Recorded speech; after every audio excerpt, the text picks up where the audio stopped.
नमस्कार, आप देख रहे हैं चौकस भारत और मैं ब्रजेंद्र। सरकार का गठन हुआ और उसके बाद कई कयास जो है वो लगाए गए।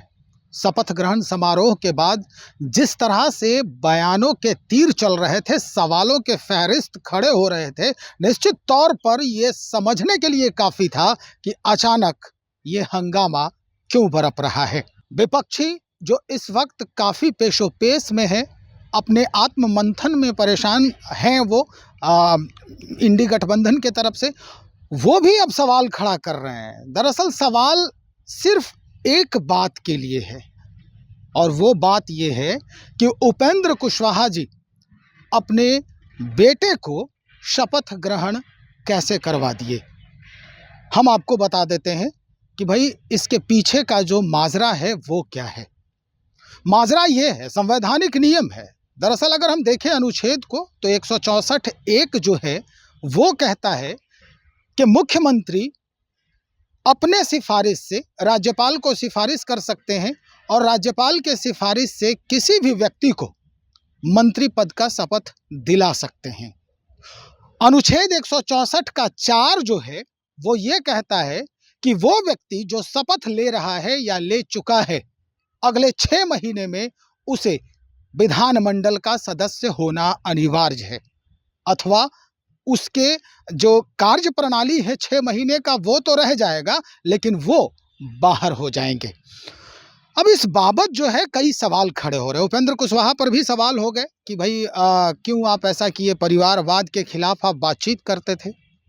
उसके बाद उनके बेटे जो दीपक प्रकाश हैं और जिनके द्वारा आज पद ग्रहण किया गया, पदभार लिया गया है पंचायती राज विभाग का, उन्होंने भी कहा कि ठीक है, अब क्यों ऐसा किए वो पिताजी से पूछिए।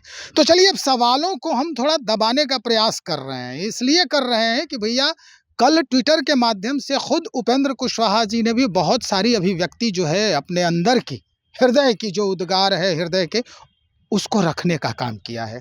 आज इन्हीं बातों को लेकर हम साझा कर रहे हैं। हमारे साथ उसी पार्टी के यानी आरएलएम के जो प्रदेश अध्यक्ष हैं दलित प्रकोष्ठ के, या कहें अनुसूचित जाति अनुसूचित जनजाति प्रकोष्ठ के, अशोक राम जी, इन्हीं से हम मुखातिब हैं। अशोक जी, इस तरह का जो पूरा हंगामा जो बरप रहा है अचानक से इस तरह के डिसीजन से उपेंद्र कुशवाहा का, हालांकि उपेंद्र कुशवाहा जी ने बाकायदा अपनी अभिव्यक्ति की है ट्विटर के माध्यम से, लेकिन ये बातें दब नहीं रही है और पच नहीं रही है। कई सवाल अब खड़े हो रहे हैं। सबसे पहले तो ये सवाल खड़ा हो रहा है कि क्या कोई विश्वासी और नहीं था अपनी ही पार्टी में जिसको वो इस तरह से शपथ दिला सकते थे?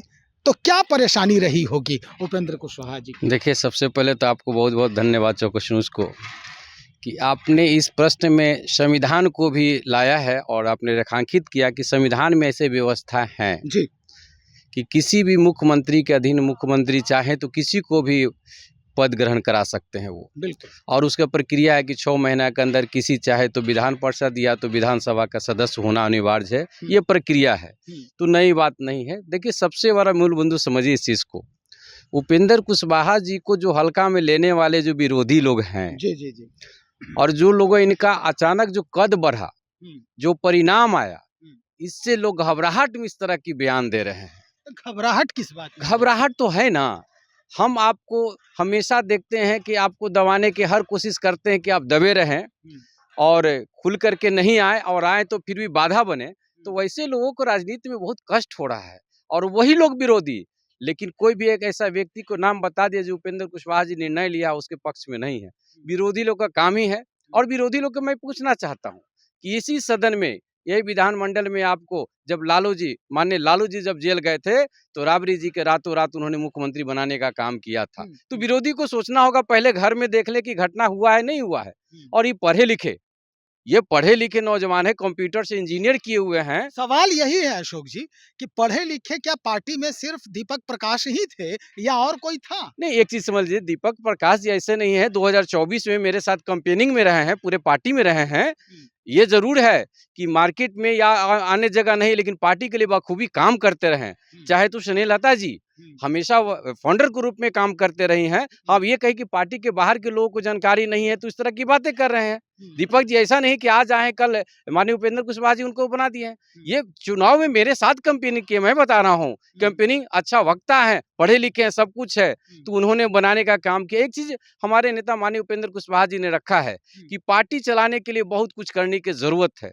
उन्होंने अपने ट्विटर में पूरे देखा होगा, पूरा देश देखा तो उनका कह रहे हैं ट्विटर कि जहर का घूंट पीने जैसा है ये। निश्चित रूप से आप जानते हैं कि उनका कथनी और करनी में कितना ये रहा है, समानता रहा है। समानता रहा है, ये जी। सब जानते हैं। लेकिन पार्टी चलानी है तो कुछ ऐसा उनको लगा, इतनी अनुभवी है कि इनको बनाना जरूरी है। तो ये कौन सी बात आ गई थी पार्टी पर, किस तरह का वो आंच आने वाला है, या फिर इनको लग रहा है चूंकि खुद इनको एक्सपीरियंस है, कई पार्टियों को इन्होंने बदला है, कई पार्टी जो इन पर तो ये भी आरोप लग रहा है कि जदयू को तोड़ने का प्रयास किया है इन्होंने।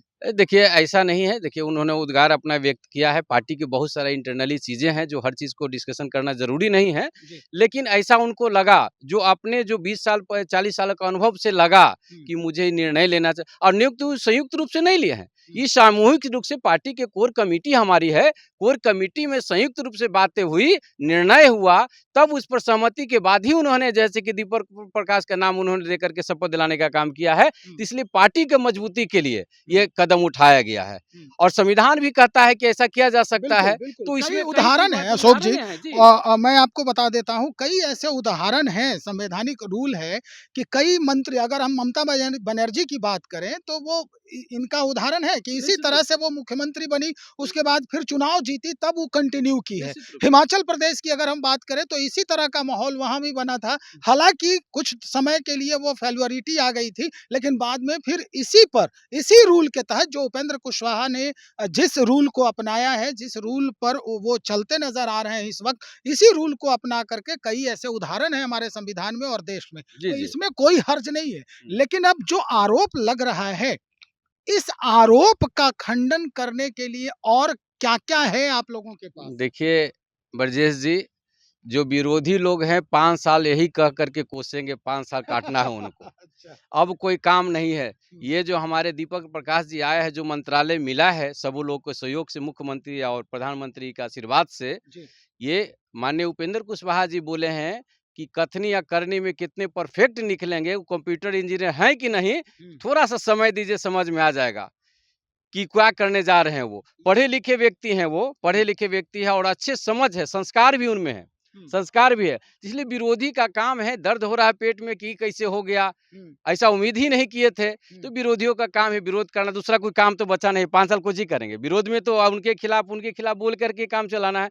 तो विरोधी का काम करते रहने दीजिए, वो अच्छा है कि अपना काम करते रहें। हम लोग, आप लोग जनता के आशीर्वाद दिया है, तो जनता के आशीर्वाद उनके कार्यकलापों पर खरा उतरे, ये हम लोग पूरे पार्टी प्रयास कर रहे हैं। 6 महीना के अंदर में क्या कुछ परिवर्तन होगा? किस सदन की सदस्यता ले सकेंगे ये, ताकि जो मिला है विभाग उसका कार्य जो है वो मुकम्मल तरीके से देखिए, चलते ये रहे? तो सीधी-सी बात है, हम लोग को सिंपल सी बात है। पहले हम लोग चुनाव से पहले जो पार्टी तय किए थे कि विधान परिषद में हमारा एक सीट है, उसमें विधान परिषद में वो जाएँगे।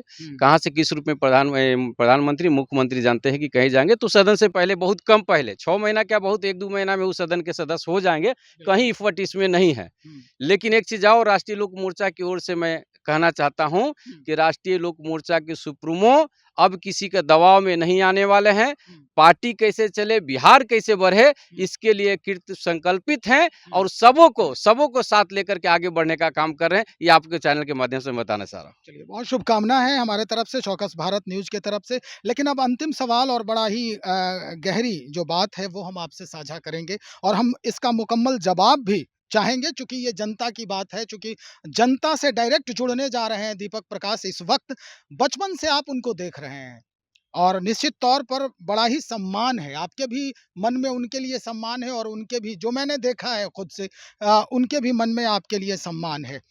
क्या लगता है ये जो तकनीकी जानकारी वाले जो व्यक्ति हैं दीपक जी, ये पंचायती राज व्यवस्था में ये जो जेनटेक जिसको कहते हैं, जनरेशन तकनीक को कैसे वहाँ पर साझा कर सकेंगे? क्योंकि पंचायती राज व्यवस्था की अगर बात करें अशोक जी, तो वहाँ जो पंचायती स्तर पे जो पुरोधा होते हैं, जो उसके सिरमौर होते हैं, सरपंच, वो अमूमन बुजुर्ग होते हैं। तो अब ये युवा हैं, तो ये जो घाई है जनरेशन गैप की, इसको पाटने में आपको लगता है, क्योंकि आप बचपन से देख रहे हैं, लगता है कि ये पाट पाएंगे उस गहराई को? देखिए बहुत मार्मिक और बहुत गहरा से आपने जो है ऐसे कि ये प्रश्न किया है। जैसे कि पहले मैं बताया, दीपक प्रकाश जी संस्कारिक आदमी है, संस्कार भरा हुआ है जी। और ज़रा से भी उनको सीखने में कुरेद नहीं है। तो माननीय उपेंद्र कुशवाहा जी, मुख्यमंत्री नीतीश कुमार जी, प्रधानमंत्री का आशीर्वाद जब मिलेगा, उनके देख-रेख में, उनके उनके विचार मिला कर के जब काम करेंगे, तो बहुत दूर तक और पंचायती राज में और खुशहाली आएगी। जो उम्मीद लगा रखे हैं बैठो, वो नाउम्मीद होंगे, नाउम्मीद नहीं होंगे, उम्मीद से भर जाएँगे वो और इनको सराहना करेंगे। बस इतना ही आज बात करना चाहता हूँ उनके बारे में। चलिए, बहुत शुक्रिया। अशोक राम जी बातचीत कर रहे थे इस पूरे मसले पर कि भाई आखिर जो ये हंगामा बरप रहा है दीपक प्रकाश को लेकर, ये आखिर किस वजह से हो रहा है? विपक्षी हैं, काम है इनका, और कुछ भी ये 5 साल तक ऐसा ही कहते रहेंगे जैसा कि अशोक राम जी खुद बयान दे रहे हैं। तो चलिए अब देखते हैं, शुभकामना तो है ही कि भाई दीपक प्रकाश जी पंचायती राज व्यवस्था जो है इनका, इसमें उत्तरोत्तर विकास करें, उत्तरोत्तर वृद्धि हो, और जिस तरह से पहचान बनी है उपेंद्र कुशवाहा जी की, उसी तरह से पंचायती राज व्यवस्था के माध्यम से इनकी भी पहचान बने, ये भी शुभकामना की जाती है हमारे तरफ से भी।